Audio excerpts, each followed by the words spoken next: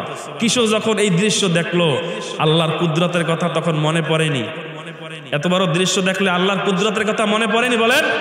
যখনই দেখছে এত বড় তখ্ত হাওয়ার উপর থেকে যাইতেছে, ওই কৃষক জমিনের ভিতরে বসিয়া উপর দিকে তাকাইয়া বলে, আল্লাহ, ও আমার দয়ার মালিক, আপনি বড়, কত বড় ক্ষমতাবান আর কত বড় আপনার শক্তি, যে পয়গম্বর সুলাইমানকে আপনি শূন্যের উপর দিয়া হাওয়ার মাধ্যমে তাকে উড়াইয়া নিয়ে যাইতেছেন। আপনার এই কুদরত দেখিয়া আমার জবান থেকে বের হইয়া আসলো সুবহানাল্লাহ। আপনারাও পড়েন না সুবহানাল্লাহ? আবারও পড়েন না সুবহানাল্লাহ? শুধু এই সুবহানাল্লাহর ফজিলত আর এই সুবহানাল্লাহর ফায়দা কি জানো? এই সুবহানাল্লাহর ফজিলত যদি বলা শুরু হয়, রাত্র শেষ হয়ে যাবে, সকাল হবে, তারপর সুবহানাল্লাহর ফজিলত শেষ হবে না। পয়গম্বর সুলাইমানের দৃশ্য দেখিয়া কৃষক যখন সুবহানাল্লাহ বললেন, বাতাসের সাহায্যে সুবহানাল্লাহর ধ্বনিটা পয়গম্বর সুলাইমানের কান পর্যন্ত পৌঁছিয়া দিল। পয়গম্বর সুলাইমান ইতিমধ্যে তখ্তকে হুকুম করলেন, তখ্ত তাড়াতাড়ি জমিনে অবতরণ করো। পড়েন না সুবহানাল্লাহ? জমিনের ভিতরে তখ্ত যখন নিচে আসলো, কৃষক তো হতভম্ব হইয়া গেলে, হায় রে, আমার দিকে তখ্ত আসতেছে, আমি কি না অন্যায় করলাম। ইতিমধ্যে মন্ত্রী এসে হাজির। ও কৃষক, তোমাকে পয়গম্বর সুলাইমান ডাকে। কৃষক আস্তে আস্তে করে পয়গম্বর সুলাইমানের কাছে গেল। পয়গম্বর সুলাইমান বলে, হে কৃষক, শুনে রাখো, তোমাকে আমি কোনো শাসন করার জন্য অন্য কোনো কারণে এখানে আমি ডাকি নাই। তোমাকে আমি এই খোঁজ সংবাদ, এই ভালো সংবাদটা দেওয়ার জন্য ডাকছি। সেটা হলো, তুমি যে এই কুদরত দেখিয়া জবান থেকে সুবহানাল্লাহর ধ্বনি পড়ছো, এই ধ্বনির আওয়াজটা বাতাসের সাহায্যে আমার কান পর্যন্ত আল্লাহ পৌঁছে দিছে। এ কৃষক, তুমি কি জানো এই যে তুমি সুবহানাল্লাহ পড়ছো, এই সুবহানাল্লাহর দাম কত আর এই সুবহানাল্লাহর পাওয়ার কত? ও কৃষক, শুনে রাখো, আমি পয়গম্বর সুলাইমান এখানে শুধুমাত্র এই কারণ নাম বলছি তোমাকে এই ফজিলতটা জানাবার জন্য। ও কৃষক, তোমার সুবহানাল্লাহর একটা লফজ, একটা শব্দ যদি এক পাল্লায় রাখা হয়, আর তামাম পৃথিবীর পাহাড়গুলোকে যদি এক পাল্লায় রাখা হয়, আর তামাম পৃথিবীর সাগরগুলা যদি এক পাল্লায় রাখা হয় রে ভাই, আর তামাম পৃথিবীর গাছগুলাকে যদি ওই পাল্লায় রাখা হয়, তামাম পৃথিবীর মানুষগুলাকে যদি ওই পাল্লায় রাখা হয়, সমস্ত পৃথিবীটাকে যদি ওই পাল্লায় রাখা হয়, আর তোমার সুবহানাল্লাহর একটা দুনিয়া পর পাল্লায় রাখা হয়, ও কৃষক তুমি শুনিয়া রাখো, তারপর কোনোদিন ওই তোমার সুবহানাল্লাহর কাছে এই পাল্লা কোনোদিন ভারী হতে পারবেন না। সুবহানাল্লাহ, আবার বলেন না সুবহানাল্লাহ। তাইলে সর্ব অবস্থায় আল্লাহ তাআলার প্রশংসা, আল্লাহ তাআলার নামের গুণগান, আর সুবহানাল্লাহ, আলহামদুলিল্লাহ, আল্লাহু আকবার, এই জিকিরগুলি করবো তো ইনশাআল্লাহ। আল্লাহ যেন আমাদেরকে সবসময় করার তৌফিক দান করেন। মেরে ভাই দোস্ত, আমি যে কথাটা শুরুতে বলতে রয়েছি সেটা হলো কুল্লু নাফসিন যায়িকাতুল মাউত, প্রত্যেকটা মানুষকে মৃত্যুবরণ করতে হবে। পয়গম্বর সুলাইমানও মারা গেছে, আজকে সে দুনিয়াতে নাই। কিভাবে মারা গেছে পয়গম্বর সুলাইমান? ওই যে বললাম 4 জন বাদশা ছিল, সারা পৃথিবী শাসন করত। কয়জন বলেন না সবাই, কয়জন? একজন ছিল পয়গম্বর সুলাইমান। পয়গম্বর সুলাইমান আলাইহিস সালাতু ওয়াস সালাম, যার মাধ্যমে জিনেরা কথা শুনতো, পরীরা কথা শুনতো। মুসলমানের প্রথম কিবলা বাইতুল মুকাদ্দাস, এই মসজিদকে পয়গম্বর সুলাইমান আলাইহিস সালাতু ওয়াস সালাম জিনদের মাধ্যমে আজকে যে ফিলিস্তিনের ভিতরে মসজিদুল আকসা নিয়ে যে মারামারি চলে ইহুদির সাথে, ইসরায়েলের সাথে, ওই বেঈমানদের সাথে, এইটা ছিল মুসলমানদের প্রথম কিবলা। আর এই মসজিদ তৈরি করছেন পয়গম্বর সুলাইমান আলাইহিস সালাতু ওয়াস সালাম, জিনের মাধ্যমে, তাদের মাধ্যমে কাজ করায়া মসজিদ কমপ্লিট করাইছেন। ইতিমধ্যে আজরাইল এসে হাজির। ও পয়গম্বর সুলাইমান শুনো, আপনার তো হায়াত শেষ, আপনার আর থাকা যাবে না। আল্লাহ আমাকে পাঠাইয়া দিছে আপনাকে নেবার জন্য। পয়গম্বর সুলাইমান যারা নবী, তারা তো এমনি দুনিয়া থেকে চলে যেতে চায়, কেননা তারা জানে এ দুনিয়া ক্ষণস্থায়ী, এ দুনিয়া ভালো জায়গা না। আমি যদি আমার মালিকের দরবারে যাই, আমি আমার মালিকের সাথে মোলাকাত করব। পয়গম্বর সুলাইমান বলে, ও আজরাইল ভাই, আমি যদি এখন চলে যাই, তুমি যদি আমাকে এখান থেকে নিয়ে যাও, আমার জানটা যদি কবজ করিয়া নিয়ে যাওয়া হয়, এই যে জিনেরা, দুষ্ট জিন, তারা কাজ করবে না, কাজ ফেলায়া চলে যাবে, আর এই মসজিদ আর কোনোদিন করা হবে না। আল্লাহ তাআলা ওই জিব্রাইলের মাধ্যমে আজরাইলকে জানাইয়া দিল, ও আজরাইল, পয়গম্বর সুলাইমানকে এই কথা জানাইয়া দেন, আপনার মৃত্যু ঠিকই হবে, কিন্তু আপনার শরীর পচবে না, শরীর হেলবে না, দুলবে না। এখন যেভাবে দাঁড়ানো আছেন, আপনি ওইভাবেই ওই জায়গায় দাঁড়ানো থাকবেন। পড়েন না সুবহানাল্লাহ।